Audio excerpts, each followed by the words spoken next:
طلاق کے مسئلے بھی ایسے ہی تھے، کیونکہ طلاق سے بیوی حرام ہو جاتی ہے. اگر طلاق واقع نہیں ہوئی ہے تو حلال ہے، ہو گئی ہے تو کیا ہے؟ وہی عورت جو سر کے بال سے لے کے پاؤں کے ناخن تک آپ کے لیے حلال تھی، وہ سر کے بال سے پاؤں کے ناخن تک آپ کے لیے حرام ہو گئی. تبھی طلاق کے مسائل بھی اللہ نے بہت وضاحت سے ایکسپلین کر دیے،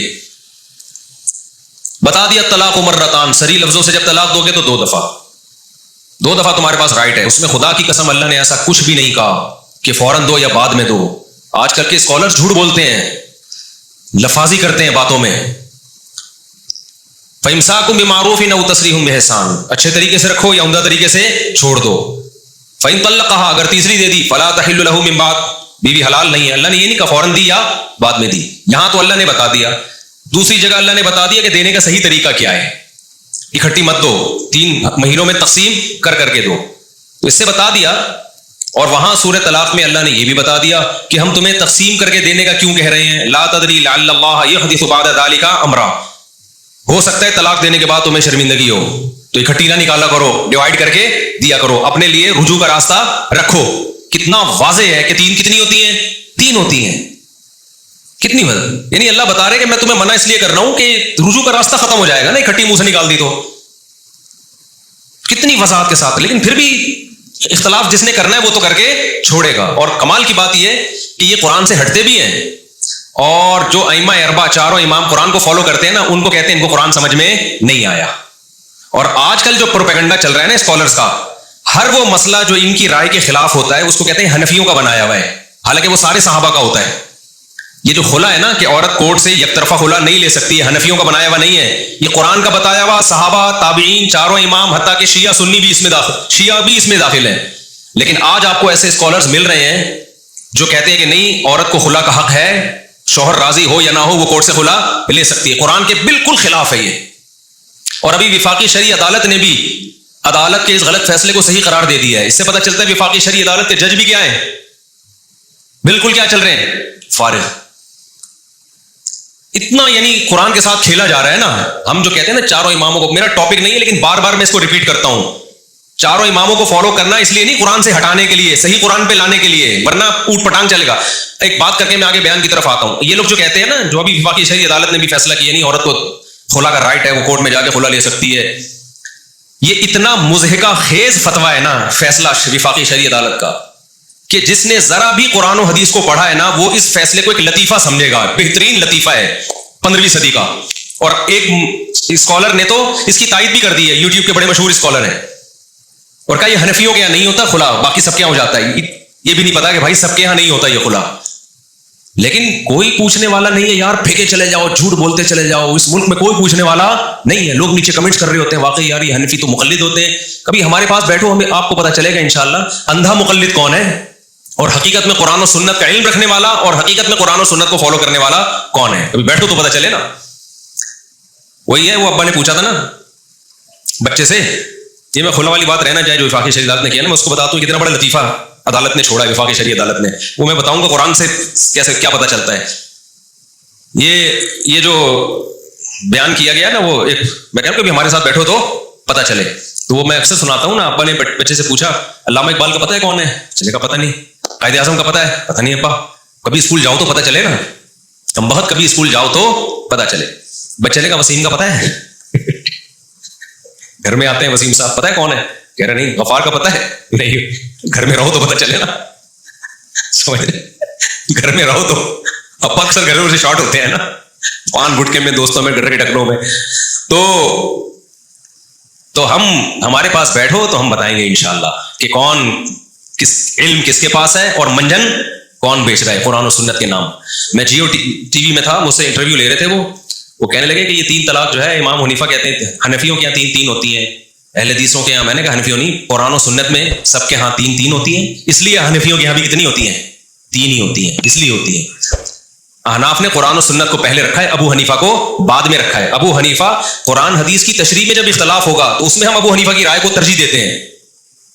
جو قرآن حدیث نے وضاحت سے بیان کر دیا اس میں تو کسی کی رائے نہیں ہے، اس میں تو ڈائریکٹ قرآن و سنت ہے. جہاں ایکسپلین کرنے میں اختلاف ہوگا تو پھر تو کسی کی رائے کو لینا ہے نا، تو پھر اپنی رائے کو لینے کے بجائے کسی مجتہد کی رائے کو لیا جائے، نہ کہ آج کل کے اسکالرز کی رائے کو لیا جائے. تو یہ بہت جاندار بات ہے یہ.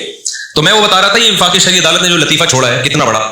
اور یہ جنرل مشرف نے زیادتی کی ہے، کیونکہ پاکستان میں آئین کے لحاظ سے نا قرآن و سنت کی بالادستی ہے. پاکستان کا لا بڑا خاندانی ہے، بڑا، کسی کنٹری کا ایسا لا نہیں ہے کہ قرآن سب سے پہلی شق حاکم اعلیٰ اللہ ہے. یہاں سے سیکولرزم اور لبرلزم کی ایسی کی تیسی ہو گئی. یہ بڑی تبھی تو ہمیں ملک سے محبت ہے یار، جیسا مرضی ہے. لا کیا ہے؟ آئین بڑا خاندانی ہے. یہاں سیکولر ریاست کا تصور ہی ختم کر دیا. حاکم اعلیٰ کون ہے؟ اللہ. پاکستان میں چلے گی کس کی؟ اللہ کی. اور پھر اسی میں شق ہے قرآن و سنت کے اگینسٹ کوئی لا نہیں چلے گا. اب ظالم حکمران ہمارے کرتے کیا ہیں؟ وہ پابند ہیں، ہاتھ پاؤں کٹ گئے ان کے. تو وہ کیا کرتے ہیں؟ اگر ملک میں یہ نافذ ہوتا نا کہ چاروں اماموں کی جو تشریح، قرآن و سنت کی تشریح میں جب اختلاف ہوگا تو فقہ حنفی کو یا فقہ شافعی کو فالو کیا جائے گا، تو تحریف کا دروازہ بند ہو جاتا. لیکن اس کو مبہم رکھ دیا نا، تو جو آتا ہے نا، جو بھی آتا ہے وہ قرآن و اپنی جو تشریح ہوتی ہے نا قرآن و سنت کے کھاتے میں ڈال کے اس کو قانون کا حصہ بنا دیتا ہے. اب پاکستان میں چونکہ یہ قانون تھا کہ قرآن و سنت کے اگینسٹ کوئی قانون نہیں چلے گا، ہمیں قرآن و سنت میں کہیں بھی نظر نہیں آیا کہ عورت کے پاس ڈیورس کا حق ہے، وہ عدالت سے یک طرفہ خلا لے سکتی ہے. لہذا بلکہ انگریز کے دور میں بھی ایسا نہیں ہوا. انگریز نے بھی کہا کہ مسلمانوں کے جو خاندانی اور فیملی لاز ہے وہ انہی کے مذہب کے مطابق ہوں گے. لہذا بر صغیر میں 200 سال انگریز نے حکومت کی ہے، مگر طلاق کے قانون کو انگریز نے نہیں چھیڑا. گورے کی کورٹ میں جب عورت جاتی تھی اس کو خلا نہیں ملتا تھا. سمجھ رہے کہ نہیں سمجھ رہے؟ کھلا نہیں ملتا تھا اس کو. تمہارا مذہب یہ کہتا ہے. وہ ثابت کر دے شوہر نے 3 طلاقیں دی، اس کو ڈگری مل جاتی تھی. یہی لا چلا آ رہا تھا پاکستان میں بھی. جس لا کو گورے نے چینج نہیں کیا اس کو جنرل مشرف نے آ کے بولو چینج کر دیا. اب جنرل مشرف پابند تھا کہ قرآن و سنت کے اگینسٹ کوئی قانون نہیں بنے گا. اب قرآن میں جو خلا ہے وہ یہ والا خلا نہیں ہے جو آج کل مارکیٹ میں چل رہا ہے. تو اس نے کیا کیا؟ اس خلا پہ قرآن و سنت کا لیبل لگوا دیا. کیونکہ جو چمچے بیٹھے ہوئے ہوتے ہیں نا مذہبی اسکالرز میں، جو حکومت کے چمچے ہوتے ہیں جنہوں نے حکومت کی ہر غلط بات کو ٹھیک کرنا ہوتا ہے، وہ ہر ملک میں ہول سیل کے حساب سے ہوتے ہیں. یہاں نہیں مل رہے ہوتے تو دوسرے ملک سے کوئی چمچا منگوا لیتے ہیں. فلاں سے فتوا منگوا لیا تو ایسے اسکالرز آپ کو مل جائیں گے. اسکالر تو آپ کو سود کے حلال ہونے والے بھی موجود ہیں دنیا میں. ایسے بہت سے اسکالر ہیں جو کہتے ہیں یہ سود وہ سود ہی نہیں ہے جو حرام تھا، یہ تو دوسرا سود ہے. نبی صلی اللہ علیہ وسلم نے فرمایا قرب قیامت میں لوگ شراب کا نام چینج کر کے حلال کر لیں گے. صحیح ہے نا؟ کیا مطلب؟ تحریفات کا دروازہ کھلے گا. چیزوں کے نام چینج کرتے رہیں گے، چیز وہی ہوگی. تو آپ سمجھو بات کو کہ جو وفاقی شرعی عدالت نے فیصلہ کیا ہے نا کہ عورت بھی خلا لے سکتی ہے، یک طرفہ خلا، یہ اتنا بڑا لطیفہ ہے کہ اس سے تو طلاق کے جتنے احکام تھے نا جو قرآن بیان کر رہے ہیں سب کی دھجیاں اڑ گئی. قرآن کیا کہتا ہے؟ وَبُعُولَتُهُنَّ أَحَقُّ بِرَدِّهِنَّ فِي ذَلِكَ إِنْ أَرَادُوا إِصْلَاحًا. مرد نے اگر ایک طلاق دی ہے، اللہ کہتے ہیں ابھی بھی مرد کے پاس حق ہے کہ وہ بیوی کو روک سکتا ہے جب تک دوسری اور تیسری نہیں دے دیتا. قرآن کہہ رہا ہے نا. لیکن اگر آپ عورت کو کہتے ہیں عدالت جا کے خلا کی ڈگری لے سکتی ہے، اس آیت کا کوئی مطلب بنا؟ پھر نہیں آئی میرا خیال. بلکہ اس کا تو مطلب یہ ہوا کہ اللہ تو کہہ رہا ہے 1 اور 2 طلاق کے بعد بھی روک سکتا ہے. عدالت تو کہہ رہی ہے 1 طلاق بھی نہیں دی پھر بھی نہیں روک سکتا. نہیں آئی بات میرا خیال ہے. آپ لوگ کی سمجھ میں نہیں. یہ میں جملہ اتنا دہراتا ہوں نا، نہیں آئی تو نیچے کمنٹس لکھا ہوتا ہے یہ جملہ کم دہرایا کریں، اس لیے میں کوشش کرتا ہوں زبان پہ کنٹرول کروں. آ رہی ہے سب بات سمجھ میں الحمدللہ. قرآن کیا کہہ رہا ہے؟ مرد نے 1 اور 2 طلاقیں دی ہو نا پھر بھی بعولتهن احق بردهن، عورت کہیں اور نہیں جا سکتی. اس بیس پہ شادی نہیں کر سکتی کہ میرے شوہر نے طلاق دے دی ہے. نا اللہ کہتے ہیں 1 اور 2 چانس میں مرد کو کیا کر رہا ہوں؟ دے رہا ہوں. لہذا مرد کو یہ حق ہے کہ اس کو روک لے جب تک تیسری نہ دے دے عدت کے اندر اندر. اور وفاقی شرعی عدالت نے کیا کہا ہے کہ جناب عورت جب چاہے منہ اٹھا کے کورٹ سے خلا لے سکتی ہے. یعنی مرد طلاق دیے بغیر بھی عورت کو نہیں روک سکتا. تو یار تم نے تو عورت کے اختیارات مرد سے بھی زیادہ بڑھا دیے. اس کے تو منہ سے طلاق نکل گئی ہے تو اللہ کہتے ہیں 1 دفعہ نکل گئی معاف ہے، 2 دفعہ نکل گئی معاف ہے، تیسری دفعہ کے بعد معاف نہیں ہے. اور عورت کا اختیار اتنا بڑھا دیا کہ 1 دفعہ بھی نہیں نکلی ہے پھر بھی جب چاہے کر لے، اور اس میں 1 2 3 بھی نہیں، 1 خلا بھی کافی ہے. یہ ہے جاہل لوگ جو ہم پہ مسلط ہیں. اور آج کے 2 3 مشہور اسکالرز ہیں، میں نام نہیں لیتا آج کل، وہ بھی یہی بکواس کر رہے ہیں. اس سے پتہ چلتا ہے ان کو قرآن حدیث کا کچھ بھی نہیں پتا بیچاروں کو. وہ بھی بکواس کر رہے ہیں یوٹیوب پہ بیٹھ کے کہ حنفیوں نے پابندی لگائی ہوئی ہے. ان کو حنفیوں سے چڑ ہے، بس جہاں نام لو حنفیوں نے لگا دی پابندی. آپ اس کو عورت کے اگینسٹ سمجھیں یا عورت کے حق میں سمجھیں، تمام آسمانی مذاہب میں عورت اپنی مرضی سے آئے گی نکاح میں، جانے کا آپشن اس کے پاس نہیں ہے، چاہے عورت پہ ظلم کا ہو یا عدل کا ہو. ہے ایسا ہی، چھوڑ دو اسلام کو بھائی. آپ بہت سے لوگ سمجھتے ہیں نا بقرعید میں جانور پہ کی قربانی ظلم ہے، یہی کہتے ہیں نا. تو کیا ہم ان کے اس ظلم کہنے کی وجہ سے جانور قربان کرنا چھوڑ دیں؟ ہم یہ کہیں گے بھائی تم اسلام کو چھوڑ دو، اسلام کو اگر کوئی عورت سمجھتی ہے کہ اسلام نے مجھ پہ ظلم کیا ہے, مجھے طلاق کا حق نہیں دیا, چھوڑ دو اسلام کو. آپ اسلام چینج کرنے کی ضرورت نہیں ہے, اسلام جیسا ہے ویسا ہی رہے گا. میں سمجھا پا رہا ہوں اپنی بات. تو یہ منجن بیچ رہے ہیں آج کل. تو اتنا بڑا لطیفہ ہے جو اتنے لمبے لمبے صفحے لکھے نا, فضول قسم کی. اور حدیث میں بھی تو دیکھو, بخاری مسلم کی حدیث, ایک صحابیہ نبی کے پاس آئیں, وہ اول خلع فی الاسلام, حدیث میں باب باندھا امام بخاری نے, اسلام میں سب سے پہلا خلا. تو وہ صحابیہ نے شکایت کی, یا رسول اللہ میرے شوہر پسند نہیں ہے, میں ان سے علیحدگی چاہتی ہوں. ہمارے نبی سے بڑا جج کون ہوگا؟ نبی نے کوئی نہیں پکڑایا کہ چلو بھائی یہ لو یک طرفہ خلا. ان کے شوہر کو بلایا, نہیں رہنا چاہتی, ان کو طلاق دے دو. ان کے شوہر نے دے دی طلاق. اس سے پتہ چلتا ہے کہ نبی کے پاس بھی اختیار نہیں تھا کہ دونوں کے درمیان جدائی کریں. نبی نے ان کے شوہر کو کہا کہ بھائی ان کو چھوڑ دو, انہوں نے چھوڑ دیا. نہیں چھوڑتے تو نہیں ہوتی طلاق. انہوں نے عافیت اسی میں سمجھی, بھائی پیغمبر کہہ رہے ہیں تو چھوڑ دینا چاہیے, نہیں رہنا چاہتی. مشورہ تو شوہر کو دیا جا سکتا ہے, آرڈر بھی کیا جا سکتا ہے کہ یار نہیں رہنا چاہتی تو کیا کرنا ہے, تو نے ایسی بیوی کو رکھے. ہم بھی یہی مشورہ دیتے ہیں, کوئی عورت شوہر کے ساتھ نہیں رہنا چاہتی, چھوڑ دے یار. جب تک چھوڑے گا نہیں وہ چھٹے گی نہیں. جج اپنی بیوی کو ڈیورس دے سکتا ہے, وفاقی شرعی عدالت بھی اپنی بیوی کو طلاق دے سکتی ہے. کسی کی بیوی کو کسی کا باپ بھی طلاق نہیں دے سکتا. سمجھتے اٹھا کر پھینک دو باہر گلی میں, نئی تہذیب کے انڈے ہیں گندے.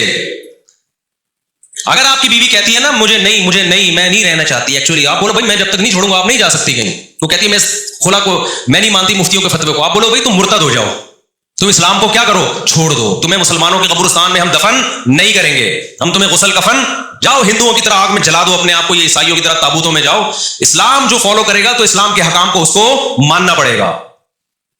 سمجھتے ہو کہ نہیں سمجھتے؟ ایک صورت جو چونکہ لوگ ادھورا کلپ چلا دیتے ہیں, بعض عورتیں کہتی ہیں ہم پہ بہت ظلم ہو رہے ہیں. یہ میں بار بار ریپیٹ اس لیے کر رہا ہوں کہ یہ پھیلتا جا رہا ہے. اور مذہبی اسکالرز جو ہے نا, جو آج کل کے آ رہے ہیں, جو مذہبی اسکالرز آ رہے ہیں, انہوں نے بھی اس کو پروموٹ کرنا شروع کر دیا ہے. کیونکہ جاہل لوگ ہیں نا, اپنے آپ کو حنفی یا شافی کہتے ہیں, ان کو موت آتی ہے اس لیے کہ لوگ کہیں گے مقلد ہے, اور خود کیا کہتے ہیں اپنے آپ کو محقق ہے. بھائی محقق, یہ محقق کا نا ان کو اعزاز لینا ہوتا ہے, لیکن ان کی حالت یہ ہوتی ہے کوا چلا ہنس کی چال اور اپنی بھی بھول گیا. نہ یہ محقق ہوتے ہیں نہ یہ مقلد ہوتے ہیں.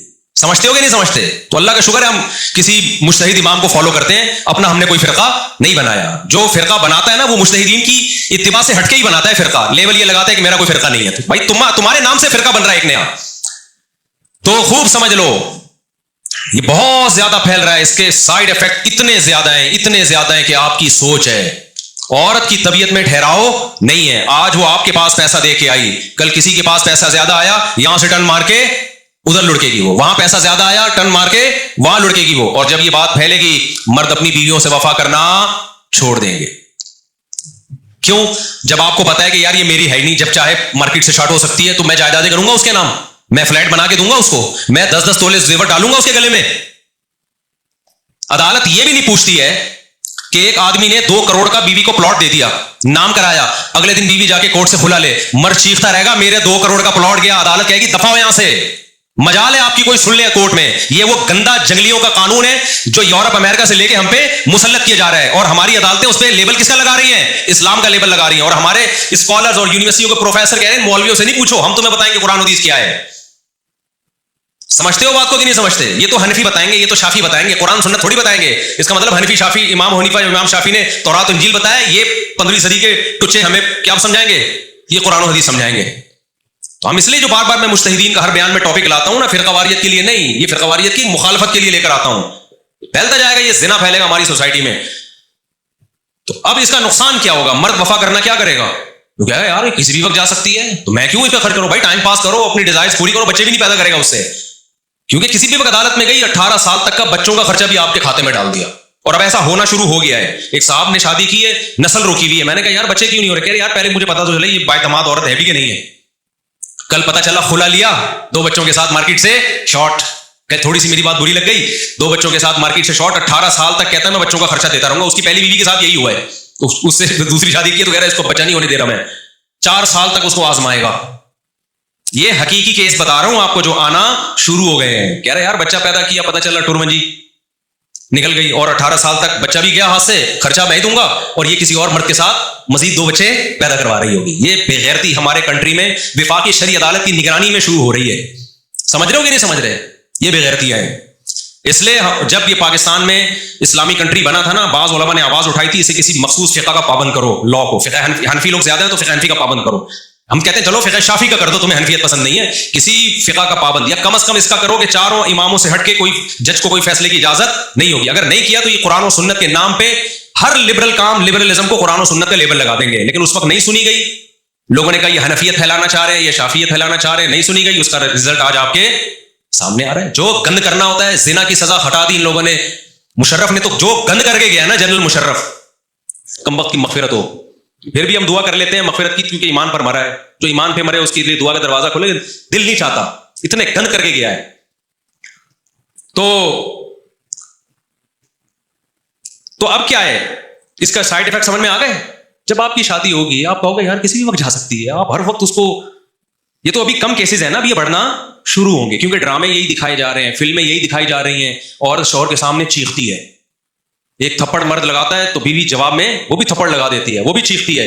اس چیز کو پروموٹ، پہلے بیویوں کو سمجھایا جاتا تھا یہ تمہاری جنت ہے. شوہر جو ہے، نبی نے حکم دیا کسی کو سردہ کرنے کا حکم ہوتا تو کس کو کیا جائے؟ شوہر کو. مرد کبھی غصہ ہو بھی جاتا، عزت دار آدمی، بعد میں اس کو خود خیال ہوتا ہے کہ یار میں نے زبان زیادہ چلا دی ہے تو میری نا.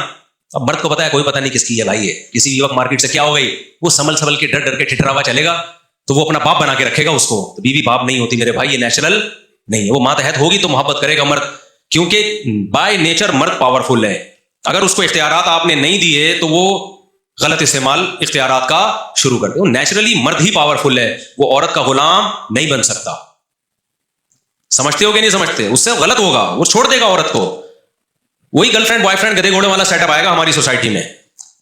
تو یہ طریقہ ہے کہ اختیارات اسلام نے مرد کو دیے، لیکن مرد کو سمجھایا کہ بیوی پہ ہاتھ نہ اٹھاؤ. اختیارات دیے، قرآن نے وَضْرِبُوهُنَّ کہہ کے دے دیا اختیار کہ اگر عورت شرارتی ہے تو ہاتھ اٹھا سکتے ہو اپنا فرما بردار بنانے کے لیے. لیکن اپریشیٹ اس عمل کو نہیں کیا. نبی نے پوری زندگی کبھی زوجہ پہ ہاتھ نہیں اٹھایا، اور نبی نے فرمایا تم میں سب سے بہتر وہ ہے جو زوجہ کے لیے سب سے اچھا ہے. تو اختیارات سلب نہیں کیے، لیکن ویسے موٹیویٹ کیا کہ تمہارے ماتحت تو بنا دیا، ماتحت بنایا. حجۃ الوداع پہ جو نبی نے خطبہ دیا کہ عورتوں سے اچھا سلوک کرو جن کو اللہ نے تمہارے ماتحت بنایا ہے. تو ماتحت کے ساتھ اچھا سلوک، اس کو محبت دو، اس کو رسپیکٹ دو. یہ اسلام کا نیچرل طریقہ ہے. آپ نے اس کو اختیارات دیے کہ ماتحتی سے ہی نکال دیا اس کو. لوگ کہتے ہیں نا حجۃ الوداع کے موقع پہ نبی نے عورت کے کتنے حقوق بیان کیے ہیں نا، لیکن اس میں یہ بھی بتا دیا کہ یہ تمہاری کیا ہے؟ ماتحت ہیں. آرڈر کس کا چلے گا؟ تمہارا چلے گا. تو ماتحت کے ساتھ اچھا سلوک، محبت دو، عزت دو، رسپیکٹ دو، آرڈر تمہارا ہی چلے گا.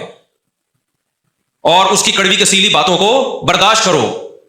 یہ سب چیزیں تو بتائیں. آج لبرل طبقے نے اور ہماری عدالتوں نے کیا کیا؟ ماتحتی سے ہٹا کے باپ بنا دیا. اس سے حقوق نہیں ملیں گے. اس سے کیا ہوگا؟ مرد اور عورت کا رشتہ کیا ہو جائے گا؟ ختم. کیا کہ یار انجوائے کرو، کوئی پتہ نہیں. جیسے وہ بندہ میں نے بھی بتایا نا، دوسری شادی کی، اس نے پہلی نے کھلا لے لیا تھا، 2 بچے لے کے مارکیٹ سے اسٹارٹ ہو گئے، وہ شادی کر کے بچے ہی پیدا نہیں کر رہا. ابے میں نے کہا اتنی عمر ہو جائے گی، یہ بھی بڈھی ہو جائے گی، بھائی تو کر لے. کہہ رہا یار کیا بھروسہ ہے یار، کیا بھروسہ. یہ بھی پڑھے لکھے خاندانوں میں یہ ہو رہا ہے، غریبوں کے یہاں نہیں ہو رہا اتنا زیادہ. بھی غریبوں کو تو پتہ ہی نہیں کورٹ کیا ہے اور کچہری، ان کے پاس فیس ہی نہیں ہوتی وکیلوں کی. لیکن اب کورٹ اس کو اتنا آسان کرے گی کہ بغیر فیس کی عدالت میں عورت جائے اور جج پہلے سے فوٹو کاپی لے کے بیٹھا ہوا ہوگا، یہ ٹھکا ٹھک، یہ ٹھکا ٹھک. تو جج کو بولو تیرا باپ بھی نہیں میری بیوی کو طلاق دے سکتا، تو اپنی بیوی پہ اپنی بدماشی جتا. صحیح ہے نا؟ ہماری بیویاں تیرے گورنمنٹ کے کنٹرول میں یا تیرے کنٹرول میں نہیں ہے. ہاں ایک آخری بات کہ ظلم ہو رہا ہو تو کیا کرے. یہ بات ہے کہ بعض دفعہ مرد عورت پہ ظلم بھی کر رہا ہوتا ہے، تو وہ علماء نے لکھا ہے پہلے سے، جہاں ظلم ثابت ہو جائے، تھوڑا بہت اونچ نیچ تو ہر گھر میں ہوتی ہے، تو کچھ مخصوص نوعیت کے ظلم ہے جو واقعی ظلم ہے، وہ اگر عورت دلائل سے، گواہوں سے ثابت کر دیتی ہے، گواہوں سے ثابت کرے، وہ بھی صرف دعویٰ برائے دعویٰ نہیں ہے. بعض 100 میں سے ایک کیس ایسا ہوتا ہے جس میں واقعی ظلم بھی ہو رہا ہوتا ہے، لیکن اس میں بھی کورٹ عورت سے گواہ طلب نہیں کرتی. گواہ یا دلیل تو طلب کرے نا، ثابت تو کرو. عورتیں کہتی ہیں کہ ہم کہاں سے ثبوت لائیں. بھائی اس طرح تو دنیا میں کوئی بھی کسی بھی اٹھ کے دعویٰ کر دے گا. ایک میں کہہ رہا ہوں اس نے میرے 1 لاکھ روپے چوری کیے ہیں، کورٹ میں گیا، کورٹ کہہ رہی ہے ثبوت لے کر آؤ. میں کہہ رہا ہوں کورٹ جج صاحب جب یہ چوری کر رہا تھا میں کیمرے تھوڑی لگائے ہوئے تھے میں نے. جج کہے گا مجھے کیا پتا تو سچ بول رہا ہے کہ غلط بول رہا ہے. ایسے تو دنیا کا نظام تبدیل ہو جائے. عورت یہ ثابت کرے گی کہ یہ واقعی اس نوعیت کا ظلم کر رہا ہے جس میں یہ ہے کہ خرچہ پانی نہیں دے رہا بالکل، یا وہ نامرد ہے، بالکل ہی نامرد ہے، یا یہ کہ بے تحاشا مارتا پیٹتا ہے. بعض ایسے ظالم ہوتے ہیں سگریٹوں سے جلا رہے ہوتے ہیں، ہاتھ پاؤں توڑ دیتے ہیں. گاؤں دیہاتوں میں ایسا بہت زیادہ ہوتا ہے. ایسی نوعیت کا ظلم اگر ہے وہ ثابت کرے گی وہ. اور ایسے نوعیت کے ظلم چھپتے بھی نہیں ہیں. محلے پڑوس میں 50 لوگ گواہی دینے والے مل جاتے ہیں. تو اسلام 50 کا نہیں، اسلام کہہ رہے 2 گواہ لے آؤ. بھائی 2 گواہ لے آؤ. عدالت کو یہ توفیق ہی نہیں مل رہی کہ وہ 2 گواہوں کا